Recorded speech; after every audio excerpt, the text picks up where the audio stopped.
Hey, what's up? This is Antonio. Welcome back to my channel, the Who's Ready for Some Fighting Words. In this video, I want to do a fight breakdown for Tszyu versus Ismaili. Really quick, if you like the videos, please take the time right now. Subscribe to the channel. It literally takes one click. And also, if you could, please hit the thumbs up button. It shows love and it supports the channel. Lastly, please tell a friend, circulate the videos. Fighting Words is here.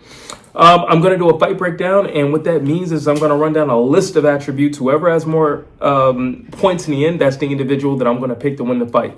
So we're going to start this thing off with power. Ismaili has 12 fights, 7 KOs, while you have Tszyu with 10 fights and 8 KOs. So I'm going to give it a tie. I would still bank to say that Tszyu hits harder. Even when you're listening to their fights individually, you can hear the thudding shots of Tszyu versus Ismaili. I don't even hear those shots. But with Tszyu, you hear every thudding shot.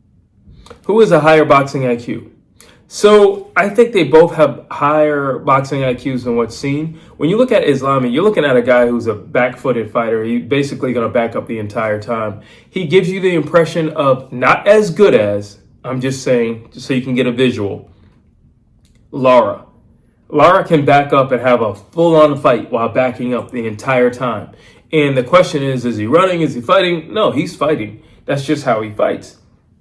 He's a defensive-minded guy first, so that's just how he fights. He's going to fight backing up. But nonetheless, he is being offensive while retreating. Ismaili is basically the same thing. He's really slippery. He's really slick. A lot of head movement. His hands are low. He's very comfortable in the ring, but he's not a lot of action at all. Very basic when it comes to fighting, you know. And when I say basic, I mean basic combinations, 1-2s, 1-2-3, you know, something like that. He's not even big on jabs. You look at Tszyu. Tszyu was more of a windmill type of guy. We can box until we close quarters. I'm just trying to work my way in, but once I get in, we're fighting.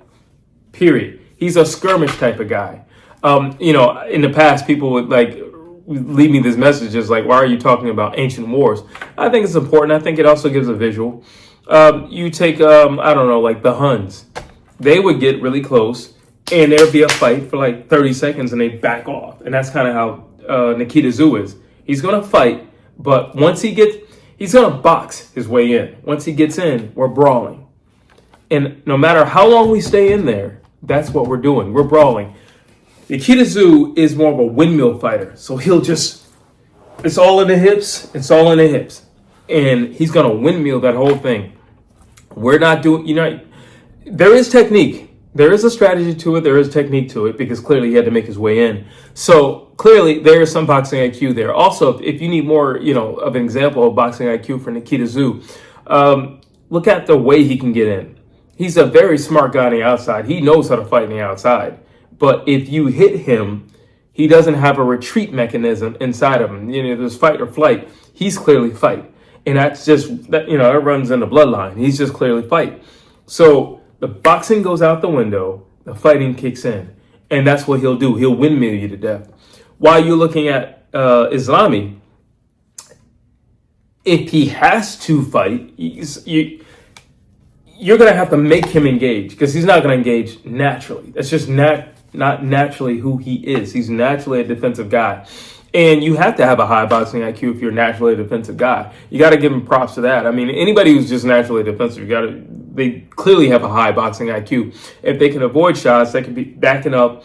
If he's comfortable enough to have his hands down while doing everything, that means he can see a lot of things coming. So you got to give him props for that. So I would say it's a tie when it comes to boxing IQ as well. Speed. I'm definitely going to give this to Nikita Tszyu.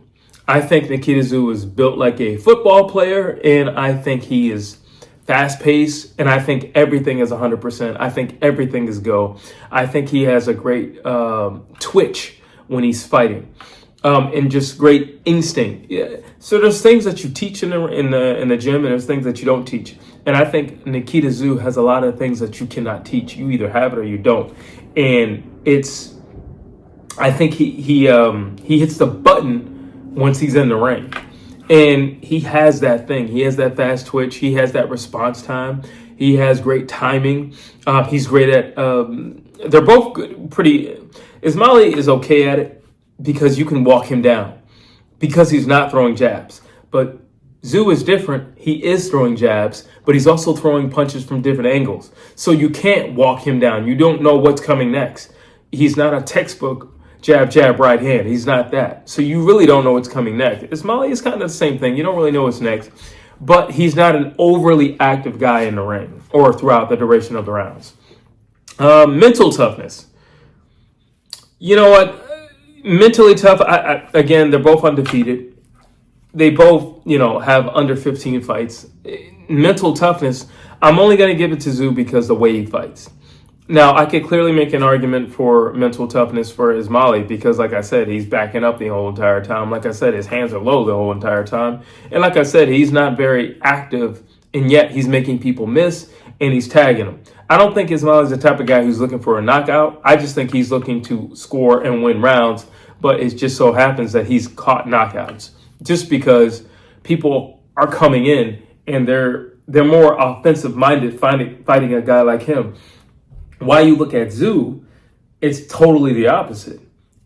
Either they're fully engaged with Tszyu or they're on defense trying to get away from Tszyu because he's in blender mode. And it's just totally different. So when you look at the mental toughness of both guys, he's mentally tough, Nikita Tszyu, because he's fully immersed in the fight and he's in it. He's going into the fire. That's mental toughness. I do not fear what's coming back at me. While you look at Ismaili, you're going to say mental toughness. I don't fear it either. That's why I'm just backing up. I'm trying to set traps because I don't fear it either. So I can make the argument that both of them have mental toughness, but I do think it takes a little bit more mental toughness to run into the fire at all times in every single fight. And that's what we get. We get an action-packed fighter from Nikita Tszyu. So I'm going to give him the point for that. Body work. Who's a better body puncher? Hands down, Nikita Tszyu. Like I said, we get into blender mode, and it's over. It's over. He hits hard. He's very aggressive. He's going to come forward. He's a very fan-pleasing guy. And, he's relentless. And if he sees you hurt and he smells blood in the water, he's going for it 100%. He's definitely going for it. So body work, got to give it to Nikita Tszyu. Range. Who's better range? I'm going to give it to Nikita because he can fight in the inside and he can fight in the outside. If you look at Ismaili, he doesn't have much work on the inside. He can do it. He can survive there, but that's not his bread and butter, and that's certainly not where he's most comfortable. He would prefer some distance between him and his opponent.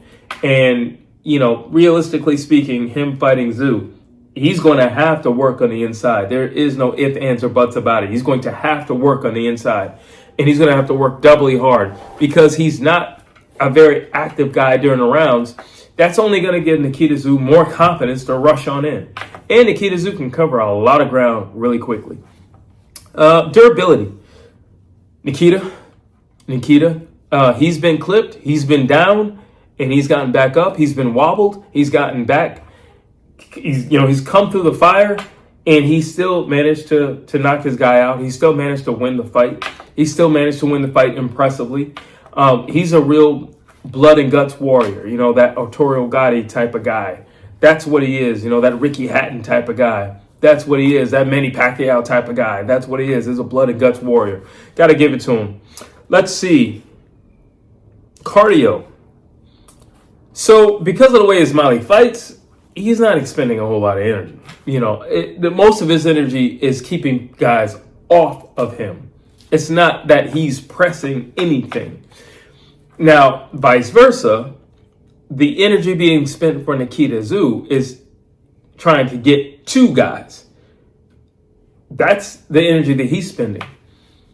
But like I said, it's these little short skirmishes that he'll just, he'll go through and he'll hit, and it's a skirmish, and you don't know, okay, that was round 1. And then round 3, it's going to happen again. And round 4, it's going to happen again. He's going to box. He's going to break rhythm, skirmish. Box, break rhythm, skirmish. And you don't know when it's going to happen.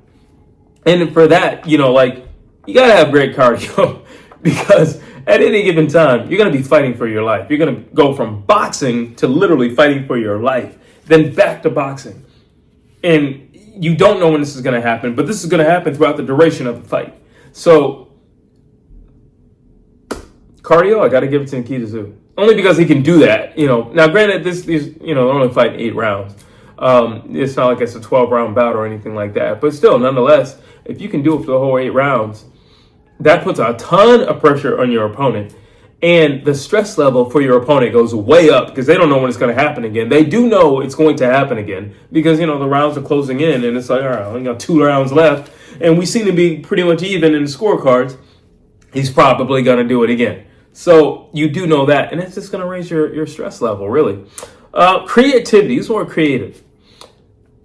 I'm going to give it to Tszyu. Like I said, you don't know what's coming at you. You do not know the angle it's coming at you. You don't know if it's going to hit you from far out. You don't know if it's going to hit you from up close. You don't know. You don't know. And he's dangerous attacking the body. He's dangerous attacking the head.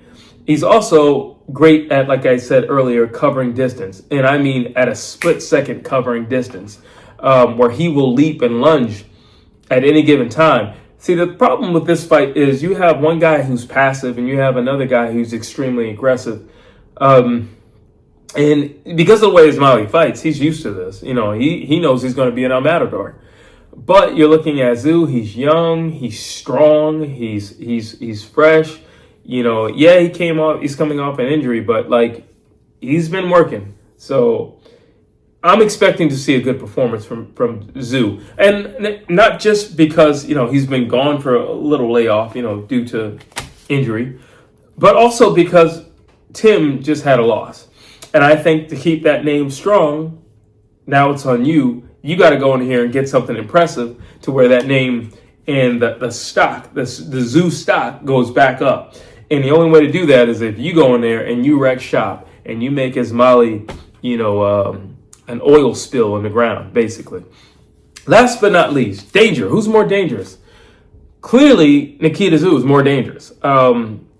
Clearly, I think he's more dangerous on the outside because he's going to have the ability to be creative. But I also think he's more dangerous on the outside because Ismaili is not an overly active guy. He's not the type of guy who's going to throw 50, 60 punches in a round. And he's certainly not the type of guy who's going to throw combinations.